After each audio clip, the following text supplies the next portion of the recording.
preservation of and increased access to the 92nd Street Y Humanities Audio Archives is generously funded by the National Endowment for the Humanities. Good evening, ladies and gentlemen. Can everyone hear me? I'm Mary Ann Riley, director of the About Women Lecture Series. May I remind you before we begin that there's no cameras or recording devices are allowed in the hall. Tonight, Tama Starr takes us on a tour through the circular reasoning that has given women a bad reputation for centuries.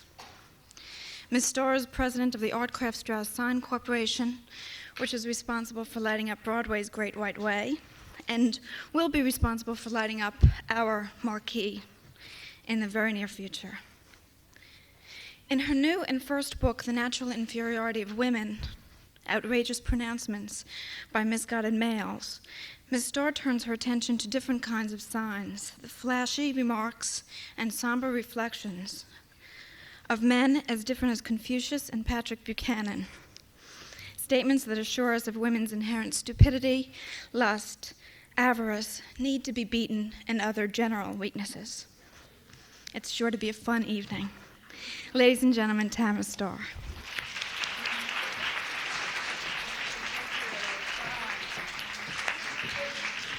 Thanks, Marianne, and welcome to Fun with Feminism. Believe me, gentlemen, it was not to see us grovel in the grip of a sentiment so demeaning as love that nature placed muscle and brains on the side of the male. Not at all. We men were so equipped in order to rule that feeble and deceitful sex, to force them into the service of our desires. We deny nature's most manifest intent when we accord any independence, let alone ascendancy, to those inferior beings whom nature obviously created to be our slaves. If I may be permitted a scientific digression, I would like to bring to your attention the fact that the difference between man and woman is approximately the same as that between man and ape.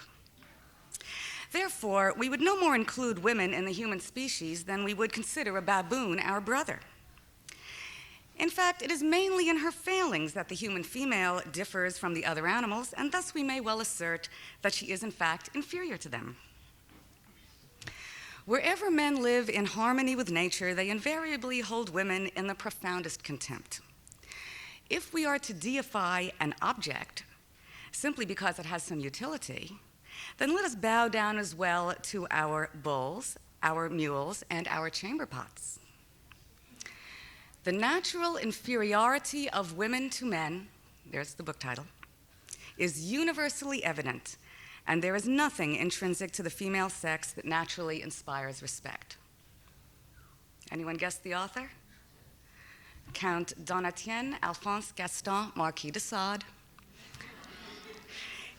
In his Immortal Juliet, this is a speech by the Count of Belmore. It's his inauguration address as president of a perversion society, and it's the only clean part in the whole book. I began collecting quotations about female inferiority about 20 years ago, 1972, because I found them outrageous. Did Aristotle really say that a woman is a mutilated male? Does Freud's penis envy really say that? I mean, we've all heard of it, but very few people have actually read it because it's spread out throughout his work. As my collection grew, I started noticing some of these strange bedfellows. For instance, compare what we just heard by the Marquis de Sade with Confucius, whose language is a little more mild, but think of his meaning. It is the law of nature that woman should be held under the dominance of man. Such is the stupidity of woman's character that it is incumbent upon her in every particular to distrust herself and to obey her husband. How about Buddha and John Barrymore? Here's the Buddha talking to his favorite disciple. The disciple, Ananda, says, "How should we conduct ourselves, Lord, with regard to womankind?" "Don't see them, Ananda." "But if we should see them, what are we to do?" abstain from speech, Ananda. But if they should speak to us, Lord, what are we to do? Keep wide awake, Ananda. Now compare that to the saying by John Barrymore, the way to fight a woman is with your hat. Grab it and run. You didn't think John Barrymore was a Buddhist. How about Ptah-hotep, an Egyptian writing in 3000 BC? He collected a lot of witty sayings, including mother-in-law jokes of the Henny Youngman quality, which I don't like mother-in-law jokes, but I did like this saying, a wife will be doubly attached if her chain is pleasant. And here's his strange bedfellow, the French fashion designer Pierre Cardin. Marriage is the best prison for a woman. It is a marvelous jail. Same saying, 5,000 years apart. How about Hitler and the Pope? Okay, guess which one is Hitler and which one is the Pope? In the education of girls, the main stress should be put on physical training, and only after this on the promotion of spiritual and last of all the intellectual values. The goal of female education has invariably to be the future mother. That's Bachelor A. Bachelor B. I want to remind young women that motherhood is the vocation of women. It is woman's eternal vocation. Bachelor A was Hitler in Mein Kampf, Volume 2, Chapter 2, and you can actually tell that because he put physical before spiritual. And the Pope is Pope John Paul II at his weekly general audience in 1979, and you may remember that John Paul II was one of the most liberal of modern popes. How about the King of Sumer and Telly Savalas? You would think that they did not have much more in common than their hairdo. An edict of Urukagina, king of Sumer, in 2350 BC. If a woman speaks disrespectfully to a man, that woman's mouth is to be crushed with a fired brick. I read that to my brother. He said, what a waste of a fired brick. And Telly Savalas, I adore women. I am their total slave up to a certain point. I pamper them, cater to them, but when necessary, you have to bop them. Who loves you, baby? Okay. Now, this comparison is really invidious. The Latin poet Ovid and Lee Marvin. Okay, here's Ovid from The Art of Love in 5 AD. He who has taken kisses, if he take not the rest beside, will deserve to lose even what was granted. You may use force. Women like you to use it. They often wish to give unwillingly what they like to give. She whom a sudden assault has taken by storm is pleased and counts the audacity as a compliment. But she who, when she might have been compelled, departs untouched, though her looks feign joy, will yet be sad. And here's Lee Marvin in 1984. The only way to resolve a situation with a girl is to jump on her and things will work out. Ooh. So is there an echo in here? As I started to realize that my collection was more or less comprehensive, they were just repeating themselves, I noticed that they clustered around certain themes, and that each theme would imply the next one. If you believe one set of these sayings, then you're going to believe the next one. And if you believe that, then you have to believe this, and if you believe this, and so on. So maybe there's a philosophy that actually exists. Now, science infers the existence of coherent forces by observing the results of those forces. People don't know exactly how gravity works, but you see the results of gravity. Subatomic particles, and astronomers look through telescopes and they see light waves bend, so they infer that there's such a thing as a black hole. Nobody's ever seen a black hole. We have observable phenomena that we can see, and so you wonder, is there a coherent or even an incoherent force behind it? For example, women's work is always denigrated. In the Soviet Union, they still call it Soviet Disunion, where 80% of the women are doctors, physician is a very low prestige occupation. Even in this country, you hear the statistic that women earn 59 cents for every dollar earned by men. Oh, of course, Patrick Buchanan said only 3 years ago, the truth is that women's income on average will always be lower than men's as long as America remains free. Free?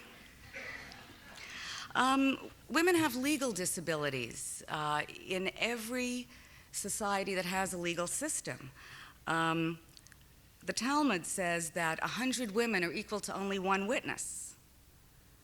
Some of us witnessed some of that a couple of weeks ago. If this philosophy exists, which I believe it does, it's unique, well, for several reasons. First, because of its magnitude. It covers every continent, with the exception of Antarctica, and of course it's mainly men down at Antarctica. It's embraced by patriarchs over 5,000 years, and the only reason that's so narrow a span is because that's all the recorded history we have. And it's pervasive. We've all internalized it to some degree. I know that before I started studying this, when I'd see somebody do something stupid while driving, I'd look and see if it was a woman. Oh, woman driver. But men get 6 times as many moving violations. They're 20 times as likely to drive while drunk. They speed much more than women do. But still, you see a driver, women. The other thing that makes this philosophy really special is that it requires no exegesis. It's completely self-explanatory. It explains itself in its own words. That is what it's really, really about. In fact, it's so simple that even I, a woman, can understand it. If we look at it as if it made sense, if we step outside of the system as if we're a sociologist from Mars who's just presented with all of this data and we have to see a pattern in it, it will reveal itself to us. Of course, you may ask, if women really are inferior, why would it be necessary for men to keep saying so and with what really amounts to hysterical persistence? I'm the boss, I'm the boss. I always think of the Honeymooners. Remember Ralph and Alice? And Ralph is saying, I'm the king and this is my castle. And Alice is saying, mm-hmm, mm-hmm. And she'd either come back with a zinger or she'd throw his own line back at him, hardy, har, har. She knew what was behind his need to assert himself that way. This philosophy is like a Marx Brothers movie. It has an internal logic. You know that if you will accept the premises of the first scene of a Marx Brothers movie, all the rest of it will make sense. And you can really enjoy the comedy. So let's stand outside and have a look at it in its own words. I did follow some rules, by the way, to be fair to the great men who profound these wonderful thoughts. The quotations are all accurate. I didn't take them out of context. In fact, there were some that I had to leave out because it turned out that they occurred in contexts that were pro-women in one way or another, and I only wanted the antis. Where fictional characters are used to express certain ideas, because they're a great vehicle to show the beliefs of their times, instead of attributing the quotations to the author, I attributed it to the speaker as if it were a real person. So let's look at this wonderful reasoning. The bedrock of all such thinking is the notion that I, the person who's doing the speaking, or the one who controls the printing press, or whatever it is, am the real human being, and the other, anybody who's any different, is some kind of alien being. This says something about all ascriptions of otherness.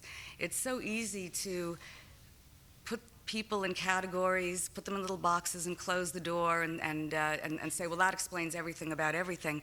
And that trap, I think, is what people have fallen into.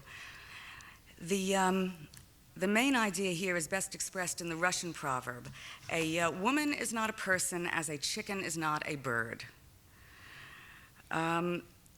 W.C. Fields says, women are like elephants. They're nice to look at, but I really wouldn't want to own one. A.C. Bhaktivedanta Swami, he's the founder of the Hare Krishnas. He says, women are like baggage. Here's an American Indian. The important thing is also, these are not just dead white males. This is all cultures. I mean, you wonder, what are women for? You may wonder if they're nothing but alien animals. Women are created for work. One of them can draw or carry as much as two men. They also pitch our tents, make our clothes, mend them, and keep us warm at night. We cannot get along without them on a journey. They do everything, and they are very cheap to maintain, because since they must be forever cooking, they can be satisfied in lean times by licking their fingers. Montenegrin proverb says, my wife is my mule. Ambrose Bierce defines woman as follows: an animal usually living in the vicinity of man and having a rudimentary susceptibility to domestication. The woman is lithe and graceful in its movements, is omnivorous, and can be taught not to talk. Well, even the poet Keats, a milk-white lamb that bleats for man's protection. Joseph Addison, an animal that delights in finery. Over and over, and here, Tennyson is wonderful. Man is the hunter, woman is his game, the sleek and shining creatures of the chase. We hunt them for the beauty of their skins. They love us for it, and we ride them down. Isn't that sweet? The Princess is full of all of that. Simonides of Amorgos, I won't read the whole thing because I want to get to some more wicked stuff, but he compares, don't think this is wicked enough, he says, well, there's 5 kinds of women. Basically, there's the pig, there's the bitch, there's the ass, there's the cat, another cometh of an ape, she's the worst of all, too bad for the man that holds her, she knows all the arts and wiles. I mean, over and over, there's this theme of women and animals. So you wonder what women are really for. Well, Sir Francis Bacon says, wives are young men's mistresses, companions for middle age, and old men's nurses. The Quran says, your women are a field for you to cultivate, so go to your field as you will. This brings us to the problem of how to explain woman's insignificance in the cosmic scheme with her apparent importance in reproduction. The scientists left no stone unturned to find an explanation of why women contribute nothing at all, to the propagation of the species. Woman furnishes the soil in which the seed of man finds the condition required for its development. She nourishes and matures the seed without furnishing any seed herself. Thus, man is never derived from woman, but always from man. This is Paracelsus, Pythagoras, Aristotle, all of the important doctors whose views were followed slavishly up until Sir William Harvey, who was the discoverer of the circulation of the blood, is the latest that I could find who says that the women essentially don't furnish anything towards making more people. It's that the idea or form of the father existing in the uterus, which is just matter, creates an offspring like himself.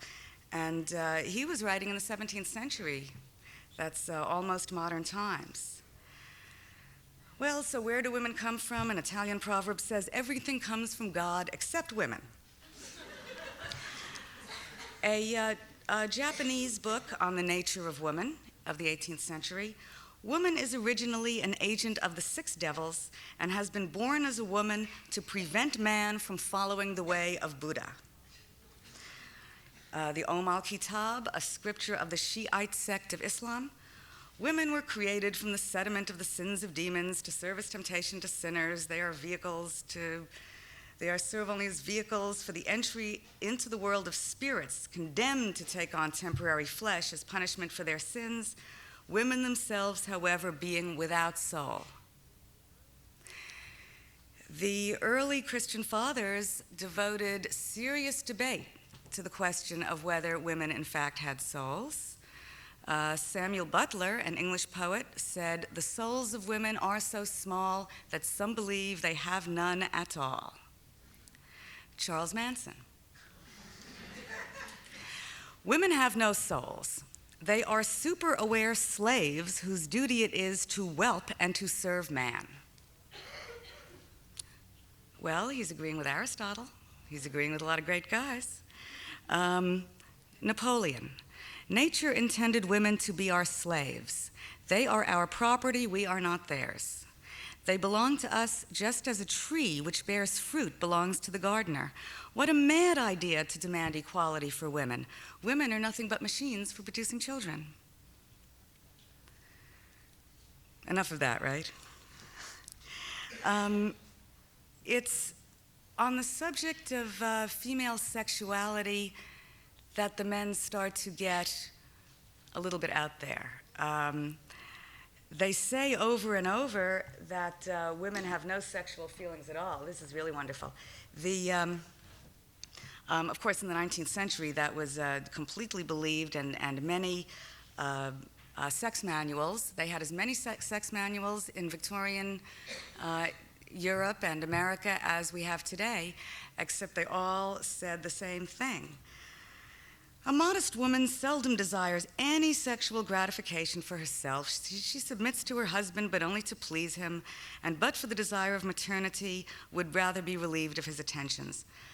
A vulgar opinion prevails that women are creatures of like passion with ourselves. Nothing is more utterly untrue. Only in the rarest instances of mental disease do women experience 1/10 of the sexual feeling which is familiar to most men. Aren't you glad to have learned that? Or, as Tennyson said in Locksley Hall, "Woman is the lesser man, and all thy passions matched with mine are as moonlight unto sunlight, and as water unto wine." On the other hand, there is a large body of thought to the effect that women are insatiable monsters who devour men and destroy them. A Central Australian man, a native Aborigine, said to the anthropologist Geza Roheim, and many people reported this to him, "The vagina is fire, and every time the penis goes in, it dies." And this is the same thing that a German physician of our own century said: a passionate woman can severely damage a man, causing impotence.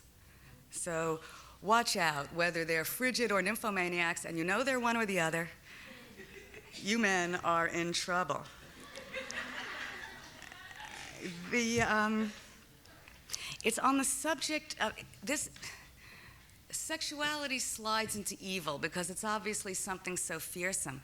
The Malleus Maleficarum, or Hammer of Witches, was the textbook for judges whose task it was to submit suspected witches to the Inquisition.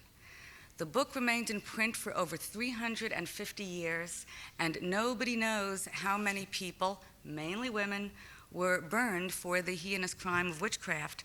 The Malleus devotes an entire chapter to why witchcraft is chiefly found among women, and it's too long for me to even get into it here. But it talks about their mentality. But the real conclusion and the climax of this reasoning is all witchcraft comes from carnal lust, which in women is insatiable. And therefore, they consort even with devils. But God has protected man from this crime because God was incarnated in the form of a man. Now, it's on the subject of feminine evil that men wax the most lyrical, even rhapsodic. And in fact, since we've already proved that women are alien, inferior, unclean, and ravenous, what else must we conclude? I'd like to read a short series of beautiful but frightening poems. From Sheikh Omar en-Nafzawi, The Perfumed Garden. This book is the Kama Sutra of the Arab world, written in approximately 500 AD. Men, hear my words about woman. Her lust is writ between her eyes. Heed not her words, though she be the Sultan's daughter. Her malice is infinite. Men, beware and belay the love of woman. Never say, I love you, or this is my companion. She loves you only while you're thrusting. That kind of love can't last. Lying on her breast, you love her. Fool, in the morning she'll call you a pig. And this too is something nobody questions. Wives entertain slaves in the husband's bed. Trust a woman and lose your head. On the subject of biting off men's heads, The Escape by Charles Bukowski. Escape from the black widow spider is a miracle as great as art. What a web she can weave, slowly drawing you to her. She'll embrace you, then when she's satisfied, she'll kill you, still in her embrace, and suck the blood from you. I escaped my black widow because she had too many males in her web, and while she was embracing one, and then the other, and then another, I worked free, got out to where I was before. She'll miss me, not my love, but the taste of my blood. But she's good. She'll find other blood. She's so good that I almost miss my death, but not quite. I've escaped. I view the other webs. Bukowski admits that he likes it. That makes him a modern. That's 1977. That poem always reminds me of Hitler's statement, politics are a woman. If you are her unfortunate lover, she will bite your head off. I'm running short of time, and I thought that I wouldn't have enough to say. From the Old Testament, Proverbs, composed in about 900 BC, but edited into their present form about 350 BC. The strange woman's mouth is a deep pit. He whom the Lord hates shall fall into it. And also from Proverbs, the strange woman's lips with honey drip, and her mouth is smoother than oil, but her end is as bitter as wormwood, as sharp as a two-edged sword. Now, the English poet Swinburne took a lot of imagery from this Old Testament view. The strange woman, he said, she, the flower of the sword, red from spilt blood, a mortal flower to men, adorable, detestable. He went on and on with this mouths and blood and biting off the heads and all that stuff. That was considered very sexy by the Romantics.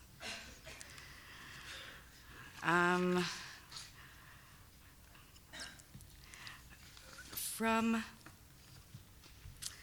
the Apocrypha, Ecclesiasticus. Give me any disease but a plague of the heart, and any evil but that of a woman. No poison as deadly as that of a serpent. No wrath is wilder than that of a woman. I'd live in a den with a lion and a dragon before I'd keep house with a wicked woman. A woman's wickedness blackens her look and darkens her face so she looks like a bear.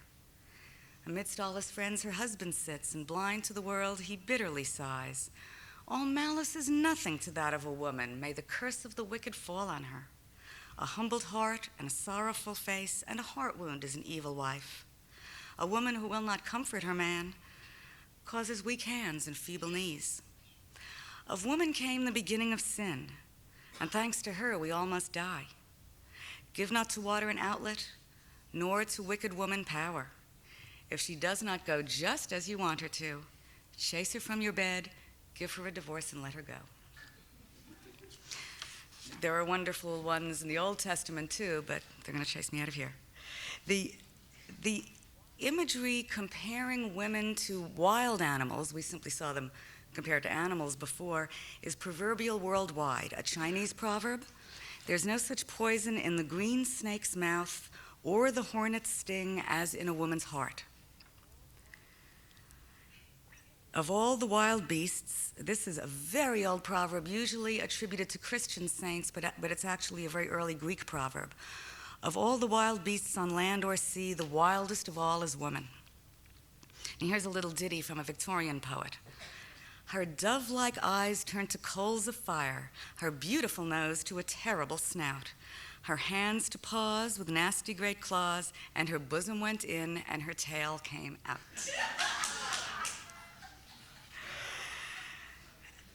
The proverb that woman is man's Satan, occurs in Arabic, Danish, German, Greek, Hindu, Malayan, Persian, Polish, and Russian. And that's all I could find, but I wasn't looking hard. Mephistopheles in Faust says, when towards the devil's house we tread, woman's 1,000 steps ahead. Agamemnon in the Odyssey.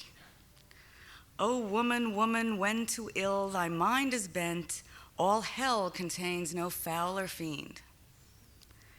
Well, Agamemnon can perhaps be excused because in Book 11 of the Odyssey, he's talking to Odysseus in the underworld, and Agamemnon has just been murdered by his wife Clytemnestra in his bathtub, so we can perhaps sympathize with his sentiments. Agamemnon would have appreciated Ambrose Bierce's favorite toast, to woman.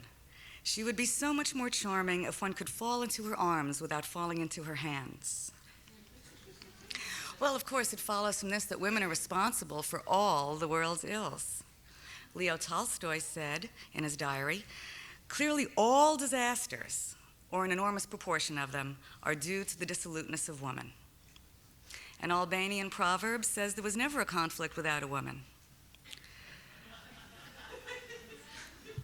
John Ruskin, the English critic, there is not a war in the world, no, nor an injustice, but you women are answerable for it. He's really saying because you could have prevented it if you had only exercised yourself. Ruskin was shocked into a lifetime of celibacy on his wedding night by the sight of his wife's nude body. He had only seen statues before. It was bothered him. The biographical dictionary says during his last years, he suffered recurrent bouts of insanity. One wonders about his early years, right? Our friend Rudyard Kipling has a reasonable explanation for female evil from his wonderful poem, The Female of the Species. And by the way, I consider this a feminist poem. So do check it out, but I'll read just one stanza. But the woman that God gave him, every fiber of her frame, proves her launched for one sole issue, armed and engined for the same.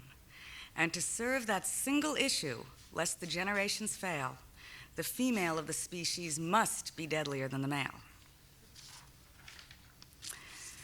The reason I think it's a feminist poem is because Kipling says that when she doesn't have a husband and babies to defend, she takes the same attitude towards defending her business, her real estate, her ideas, or whatever. She doesn't fight fair, she's not a gentleman. Other men have made that complaint too. Well, naturally, it follows that you ought to avoid them, and just quickly, a little series of proverbs advising men against matrimony. These proverbs are from all around the world. The woman cries before the wedding and the man after.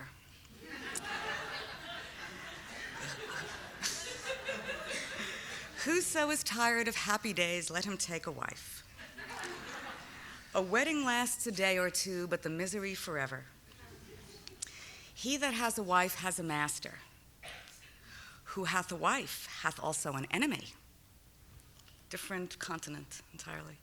If wives were good, God would have had one.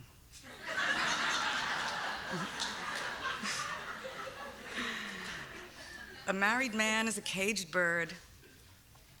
And from England, bigamy is having one wife too many. Monogamy is the same. You could have guessed that. Now we have to figure out, if you cannot avoid them, you have to domesticate them, obviously. And this is a problem. One of the oldest proverbs in the English language is this: a woman, an ass, and a walnut tree bring the more fruit, the more beaten they be. Benjamin Franklin, in Poor Richard, love well, whip well. A character named Victor in a Noel Coward play called Private Lives: women should be struck regularly like gongs. An English joke from the 1920s: a gentleman is someone who raises his hat before he beats his wife. A German joke, no, this one's too horrible, wait a minute. You want to hear it anyway? Okay, a German joke from the 17th century. A man beats his wife so badly that he has to call the doctor and pay him twice. Pay him twice, once for this time and once for the next. A Japanese proverb: beat your wife on the wedding day and your married life will be happy. Again, the Quran, and this is not a joke: good women are obedient, guarding in secret that which Allah has guarded. As for those from whom ye fear rebellion, admonish them and banish them 2 beds apart and scourge them. On horses. A woman is like a horse. He who can drive her is her master. That is a Kanuri proverb from northern Nigeria and the Sudan. It also occurs in Argentina, Bulgaria, England, Italy, and Spain. Michael Caine, the British actor, in 1974. American girls are like horses, very independent. They have never been controlled by anybody. But if you can break them in, they are very grateful, as all women are. An Italian proverb is both a good horse and a bad horse heed the spurs, so both a good woman and a bad woman need the stick. A Chinese proverb: a bride received into the home is like a horse that you have just bought. You break her in by constantly mounting her and by continually beating her. The centerpiece of the traditional Russian marriage ceremony is a little ritual in which the bride's father ceremoniously taps the bride 3 times with a pretty little miniature whip, which he then hands to the bridegroom, who then taps the bride in turn. The bride expresses her appreciation by getting down on her hands and knees and kissing the shoe of her new master. This charming ritual is reflected in many Russian, Estonian, Polish, and Ukrainian proverbs, which I will not repeat. But before we leave the subject of horses, our friend Henry Miller, the modern writer, in an interview in 1975: I don't know why the women's liberation movement dislikes me so. Women have been a definite influence on my life. I adore women as a whole. I enjoy them as a breed, like a dog. They're another species that you become endeared to. I don't mean that derogatorily, but in an admiring sense, like someone would appreciate a fine breed of horse. It's like treading on eggs, not to offend these people, these women's libbers. They're touchy, always on the defensive. What are they so worried about? Tell them. Well, even some very enthusiastic patriarchs will agree that beating and raping are rather crude procedures, and that it would be far more desirable to domesticate females through milder means, such as education. Now, education for females has 2 purposes: indoctrinating them into the economic reality and training them to please men. From a 20th century British educator: under our lamentable, no, they say lamentable in England, right? Under our lamentable system of modern education, woman is not taught the defects and limitations of the female mind. The failure to recognize that man is the master and why he is the master lies at the root of the suffrage problem. Man is the natural master of woman for three reasons. First, his superior physical force, the power of compulsion upon which all government is based. Second, his intellectual superiority. And third, his superior money-earning capacity. This economic argument, well, here it is again from the Quran.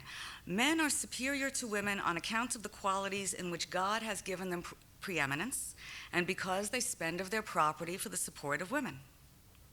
Darwin. Although men do not now fight for the sake of obtaining wives, and this form of selection has passed away, yet they generally have to undergo during manhood a severe struggle in order to maintain themselves and their families. And this will tend to keep up or even increase their mental powers, and as a consequence, the present inequality between the sexes. Think about it.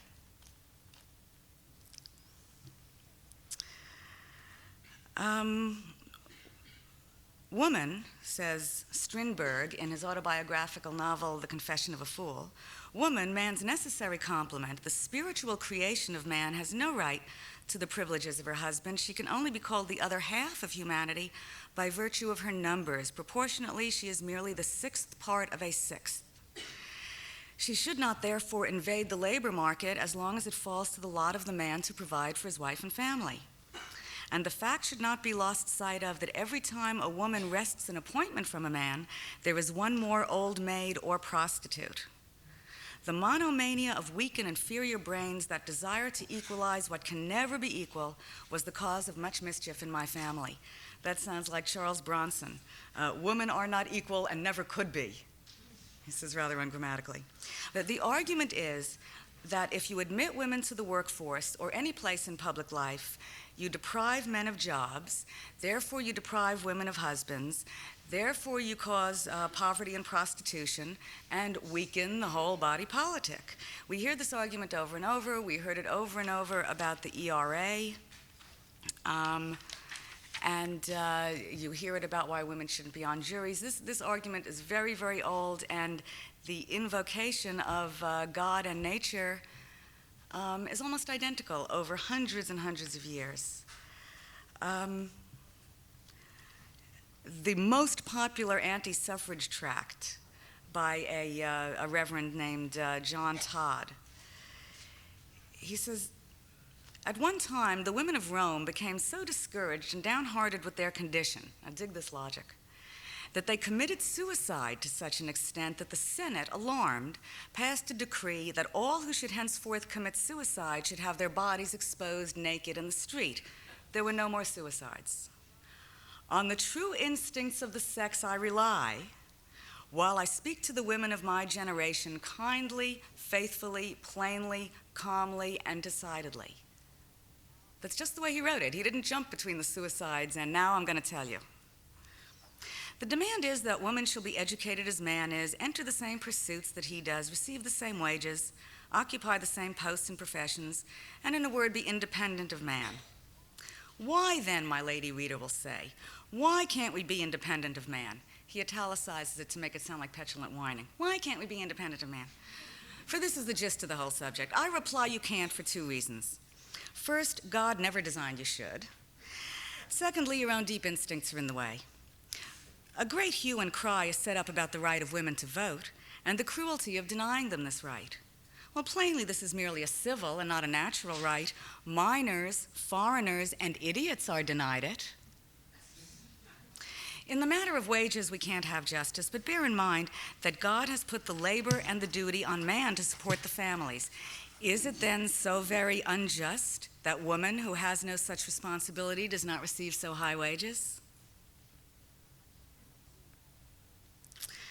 I told you Patrick Buchanan says, yes, it's not unjust, it's always going to be that way. Thomas Jefferson, the appointment of a woman to office is an innovation for which the public is not prepared, nor am I.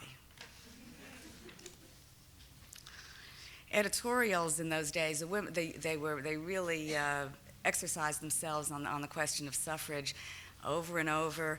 Men don't like and will not mate with an independent factor who could quit or would be tempted to neglect the tedious duties of training and bringing up children for the more lucrative returns of the desk or counter. It is not the interest of states, and it is therefore not good social policy to encourage the existence of women who are other than entirely dependent on men, as well for subsistence as for protection and love. Or as Oliver Wendell Holmes, the autocrat of the breakfast table, said, "Brain women never interest us like the heart women. White roses please less than red." Jonathan Swift, "Very little wit is valued in a woman, as we are pleased with the few words of a parrot." As Samuel Johnson said, "A woman's preaching is like a dog standing on its hind legs. It's not done well, but you're surprised to find it done at all." A poet named Richard Monckton Milnes, "I'd as lief your little head should be cumbered up with lead, as with learning, live or dead, or with brains." Dr. Spock, whom many of us were raised by, said, "I believe women are designed in their deepest instincts to get more pleasure out of life, not only sexually, but socially, occupationally, maternally, when they are not aggressive. To put it another way, I think that when women are encouraged to be competitive, too many of them become disagreeable." When I was in college, Dr. Grayson Kirk, the president of Columbia University, made headlines with this remark: It would be preposterously naive to suggest that a BA can be made as attractive to girls as a marriage license. Educators over and over, including Jean-Jacques Rousseau, the great philosopher of the French Enlightenment, women's education must be wholly directed to their relations with men, to give them pleasure, to be useful to them, to win their care and esteem. These are the tasks of women in all times for which they should be trained from childhood. Or, as the Hindu proverb put it, educating a woman is like handing a knife to a monkey. Kurt Vonnegut, the writer, said the same thing. He said, "Educating a woman is like pouring honey on a fine Swiss watch. It quits working."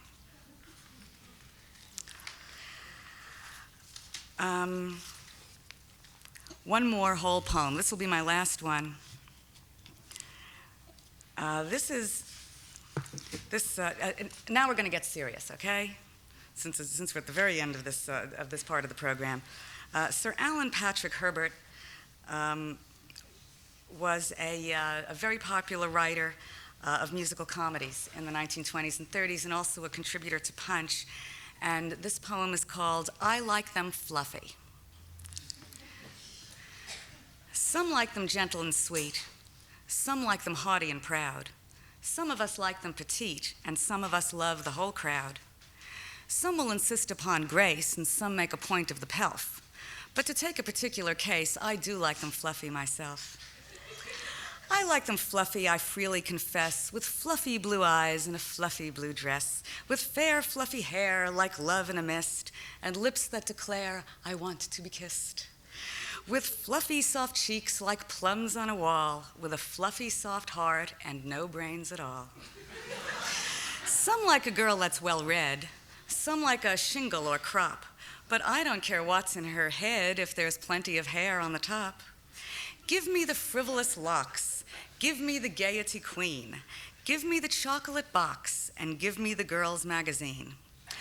I like them fluffy, I know it's bad taste, with fluffy soft looks and a flower at the waist, with golden hair flying like mist round the moon, and lips that seem sighing, "You must kiss me soon." Not huffy or stuffy, not tiny or tall, but fluffy, just fluffy, with no brains at all. Brains are all right in their place, but oh, it's a shock to the heart if the lady postpones an embrace to inquire your opinions on art. Today, as I paused on the brink, I own I was slightly annoyed when she sighed and said, "What do you think of the basic assumptions of Freud?" I like them fluffy, I gently replied, not huffy or stuffy or puffy with pride, with downy soft eyebrows and artful blue eyes, the kind that you highbrows pretend to despise, with fluffy complexions like plums on a wall, and fluffy opinions and no brains at all. That's my boyfriend's favorite poem, incidentally.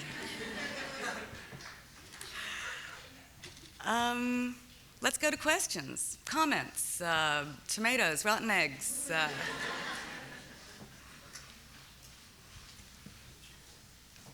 Nobody. No, everybody's flabbergasted and can't think of a thing to. Oh, please.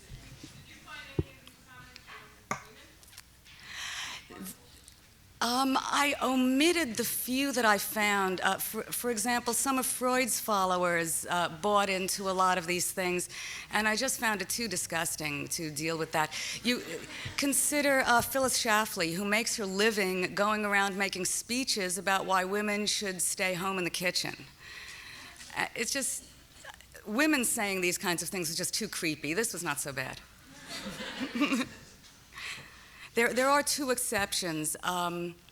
I do quote Masters and Johnson, of whom one partner was a woman, because I needed something modern to support all of this nymphomania business.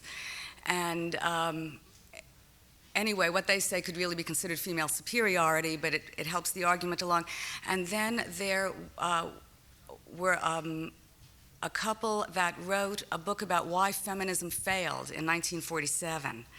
And it's a wonderful explanation of why feminism failed, because it doesn't meet the needs of women's emotions and all that. So one partner was a woman, so there are two kind of semi-exceptions. Yes, please. I'm wondering what the most reactionary and modern thing you found was, like, how modern did you get this really outrageous stuff? The most modern and most outrageous stuff were the items encouraging rape. Norman Mailer, in a speech in Berkeley in 1972, said, "A little bit of rape is good for a man's soul."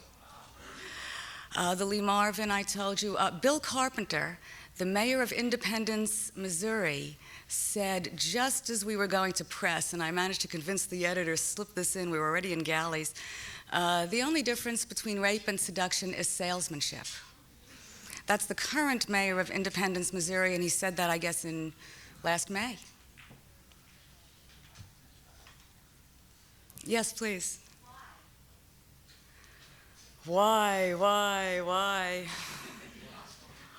I assume you mean why. Really, the best that I've been able to do so far is get the information out there and say it's coherent. I mean, one question is, why didn't anybody do what I did, do that before, and say, here's something total that you can look at?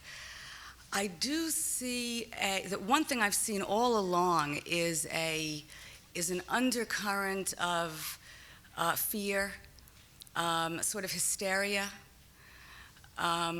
There's the primitive need to take things that are difficult to understand and explain and put them into some little category. You feel safe that way. So this simplifies a lot of things that are very hard to understand. Women are physiologically different from men. They do this remarkable magic of having babies.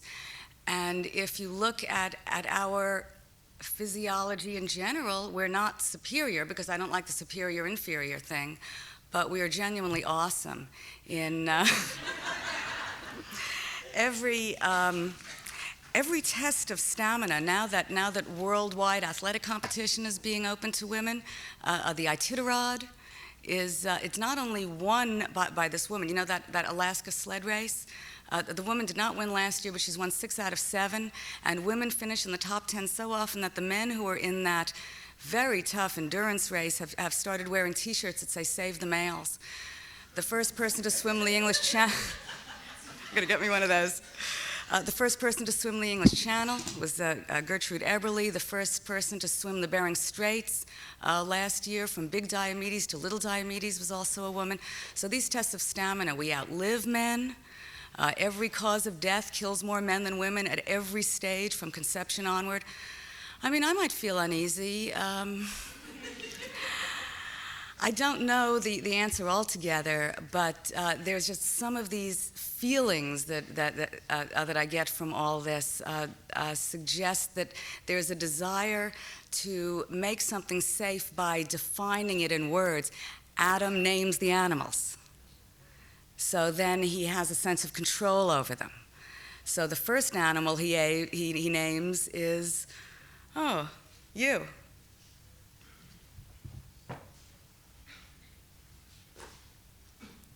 Yes, please. Are you finding that women continue to perpetuate these images? I think that we've all bought into it a little bit, particularly those of us who are a little older. So that's why I wanted to objectify it and externalize it so that we could take this whole body of thought and turn it into an it, something that's outside of ourselves so that we could point at it and laugh. It's very dangerous when it's inside, then it's like poison. But when you say it's an it, it's not me, let's form our own opinion about it, I think then we're making we're taking away a lot of its power and magic. And in fact, I'm trying to make it into an object of ridicule.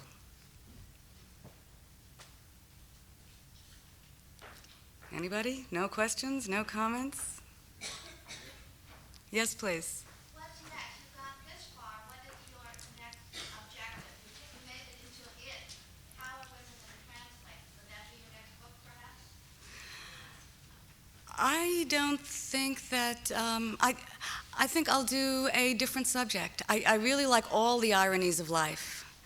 I hope that women I hope that women and men will laugh and cry and become enlightened and learn things, and maybe some of the really competent women scholars who are working now, I mean real scholars, and psychoanalysts and theoreticians can work with some of this material and help explain it. Yeah. I've always been struck by the fact that there is a word and a concept called misogyny, but there is no counterpart. Yeah, misanthropy means you hate everybody. Misogyny means you hate women. And that's because the language has a bias to the effect that the men are normal or human and women are a separate thing. These drifts in language are really interesting too. Several people have asked, and maybe let me reinterpret your question from before, whether there's a rebuttal to this. I don't think there is. You don't destroy the argument by pointing out the good things men said about women, or the bad things women said about men, or the fact that men love their dogs and things like that, because this argument has so much power, because it's so pervasive in not our culture but world culture. The reason you can't argue against it is because it's based on a fundamentally unsound premise. The premise is that if two categories exist, one is better than the other. Now, it is totally absurd it's an absurd question. How can one part of humanity, or even one person be, but certainly a whole category and 54% on top of it, be better or worse than the other? This argument, the reason I say it's like a Marx Brothers movie, is that it partakes of every logical fallacy that you can think of. It's the complex question.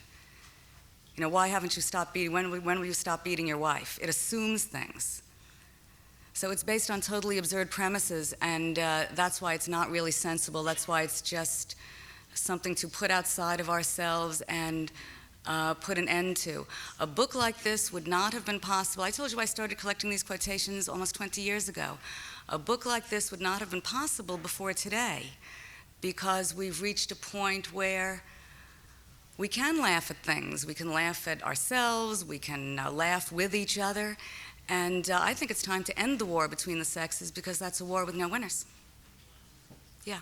But do we end by translating repeating it and giving more voice to it? Because if you took a whole book and gave a whole list of anti-Semitic sayings, does that therefore make us more aware of feeding into it? I don't think it would be the same to do a book of anti-Semitic sayings. I'm Jewish myself, and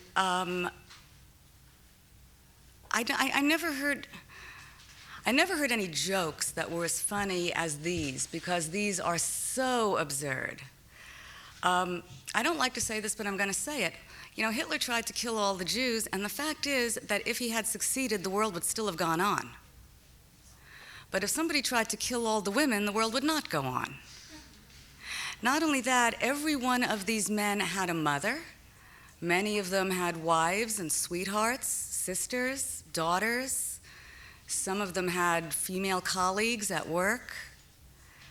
They were just saying something without really thinking about it. A lie that's repeated often enough becomes like the truth if it's big enough. And this one is big enough. That's why I think it's worth looking at. But I don't think it would be the same to print anti-Semitic remarks or anti-black remarks or anti-gay or all of that would be just unmitigatedly ugly. And this, I think, is something that we can relate to. You hear somebody saying something like that, you can say, you sound just like Charles Manson, aren't you cute? You guys are so cute when you're irrational. Let me see your legs. You know, we don't have to take it seriously anymore. That's why I'm trying to make it humorous on the surface, even though there's something very serious going on underneath. Yeah.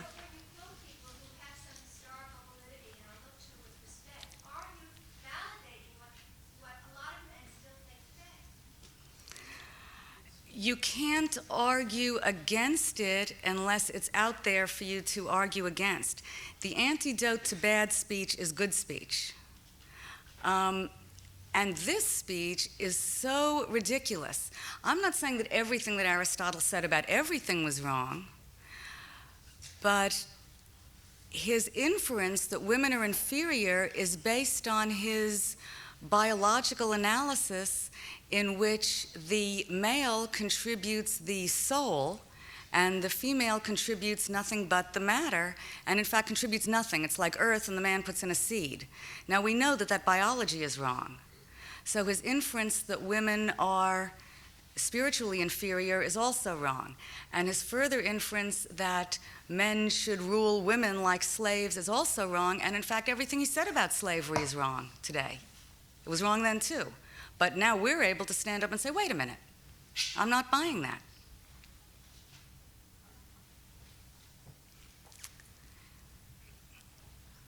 We talked about wives and colleagues and things. Do you have any quotes that people said about their daughters? A daughter is an embarrassing and ticklish possession, said Menander. Muhammad Ali said, people ask me how many children I have, and I say, I have 1 son and 7 mistakes. A Chinese proverb says, 18 goddess-like daughters are not the equal of 1 son with a hump.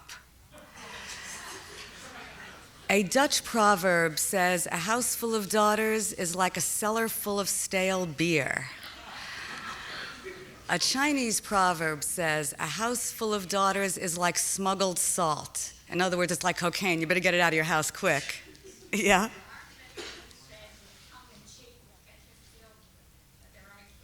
Yes. The question is, in many cases, aren't these men joking? They're saying it with tongue in cheek. And the answer is yes, and I use them also for leavening in order to lighten up the proceedings. A real encyclopedia of misogyny would be really depressing, and it would be impossible to read or write. It would be boring. So I did lighten it up. I am sure a lot of these people were kidding, or maybe they were serious on another level, or sometimes in jest truth is spoken. I mean, that's really for readers to decide. I tried to accomplish by means of the collage and the commentary to bring out what may be meanings underneath, as you would do with a novel or a play. Yes?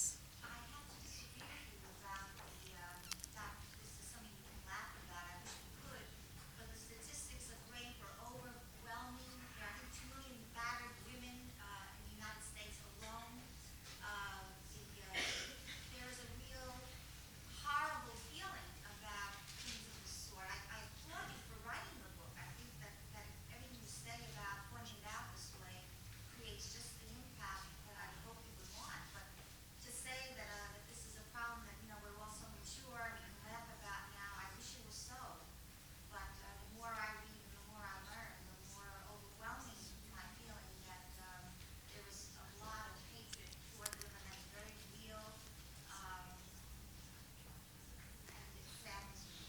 I completely agree that the problems are serious, and I don't mean at all to belittle them in any way. I do believe that we have to fight on many, many, many levels. There are plenty of people out there making serious arguments, serious laws, and serious statements. I think we have to attack this on every single level. I do think that if the belief in female inferiority were not pervasive in our society, that we would not have these many violent crimes. Rape is not a sex crime, it's a crime of violence and of hostility and anger. If all of that anger weren't so buried in people, they would go to a gym and hit a punching bag instead. So I'm not trying to diminish the seriousness of the problem. Yep. Yeah, I was just going to say, any man who's going to read your book there is not going to, anyone who's not going to laugh at the things that should be laughed at and note the absurdity, I don't think it's going to, you don't have to worry about it invoking further rage in other men. If the guy's not going to laugh at these things or he's going to take them seriously, your writing is not going to spur him on to any heinous crimes or anything. Thanks, I hope not. It's appreciated by, open-minded men, and I guess who are here even tonight, but, can laugh at it and see that it's ridiculous.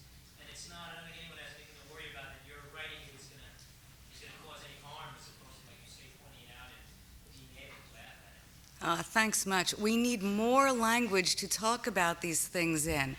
Guys need more language to talk to each other in, to help everybody's consciousness get raised. We can't just use one form of argument. We've got to use everything. Yes? I just wondered if you wrote this from a contemporary point of view, would it be more serious than referring back to, as you have, to many years past when times were different, and it's easier to look back at the old way and laugh at it, where it might not be that funny if we are all contemporary. Well, I'm trying to show that it's pervasive, because you look at somebody like Aristotle, his beliefs were accepted in totality for almost 2,000 years. Also, modern men, most of them don't say these kinds of things.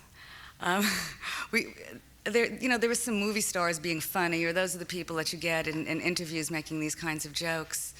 I don't think it would be it wouldn't have the kind of power. Yep. I think we're different. I think that those things are very much alive in this modern world. I read in the paper, I think today or yesterday, about the Saudi Arabian women who Saw tried that. to drive their cars and were fired from their jobs. Yes, their passports were taken away, and they were forbidden to talk to each other or to foreigners. A week ago Tuesday, the Times had a headline in their science section, 100 million women missing. Saw that. Absolutely. And these things are very much with us in the modern day. We really can't laugh and say, well, it's old-fashioned ideas. I saw a play on Broadway about a year ago where it was a revival of the 20s thing. And they recommended that she would be delighted if she got beaten. It was an absurdity. I think I was the only person in the audience that said out loud, this is a piece of shit. I mean, people would be like, maybe I shouldn't have been saying such things. But I was outraged. I agree with you that this is all alive and well, and yes, it is an outrage, absolutely and completely. But I still think that history is on our side. Things are changing, not fast enough. We're moving into a world of technology where women can operate as competently as men. Even wars aren't fought with clubs, they're fought with computers. Not that we want to fight wars, but and history and time is just on our side. I'd like to speed things up a little bit if I could. And now every time I hear statements in a play like, oh yeah, she would like it if she got beaten, I say, where I might not have reacted before. I might have said, oh, there are some women like that. I've got a deeper understanding of that now. But sure, yes, it's still happening. But it's still staged. I mean, It's not going to be banned. well, it's not going to be banned, but there are people who are so indiscriminate that they really do not question the ideas that are put forth by such things. good. Let's bring the ideas out there so people will question it. But there's plenty of these ideas still alive and all too vigorous. That's true. Sad but true. Yes, please. I just want to say that I think there's good news for men as well in what you've written and the fact that you've written it, because the good news for men is that they don't have to be limited or stuck in roles that perpetuate the world that you're describing. And that's good news, at least for me. All right. Great. Thank you. Oh, he said there's good news for men here too, in that the roles that men have always been stereotyped into. Oh, I beat up women, so I'm an important guy. Men need to get liberated from the old hat nonsense too. Yeah. Yes, please. I just think that, I mean, a lot of people are saying that these myths still exist or these attitudes are still around. I mean, I'm 17, and I think that at this day and age, you know, a guy my age who would say anything akin to any of the books that are in your book, I mean, would immediately be, you know, laughed at as mine. People just don't accept that anymore. At least most people don't. And I think that if you look at the scope of your book, we're talking about from the beginning of recorded history till maybe 10, 20 years ago, there's really almost like you built it all up, and my generation is here, like ready, it's all popping down for us already. So. All right, that is great news. That's fantastic news. Let's just have one or two more. Lady in red, please. I think that the other woman you just spoke is very lucky that she lives in upper middle class Manhattan background. A lot of other people would be that lucky. All right, this lady said that the lady who said that she's 17, and when people pipe up with jerky remarks like these men make, that they just get laughed right out of their chairs. The other woman said, well, she's lucky she lives in the middle class in Manhattan. A comet is not going to land on Earth and make the whole world perfect, but good ideas will spread and drive out bad ideas. So I think that's good news that young people aren't buying into this anymore. Last word from the back. Please. I have a few things I'd like to say. You understand? Number one, not that I changed quite a bit on the personal plane, on a personal plane, I should say. And in my life, they try to please women quite a bit, the way they did in the old days. They made the women fall into the line railroad. They go out of the way to try to please women quite a bit. Commenting on whether things have changed. They have not changed. They have changed. Some things have changed, some things have not changed.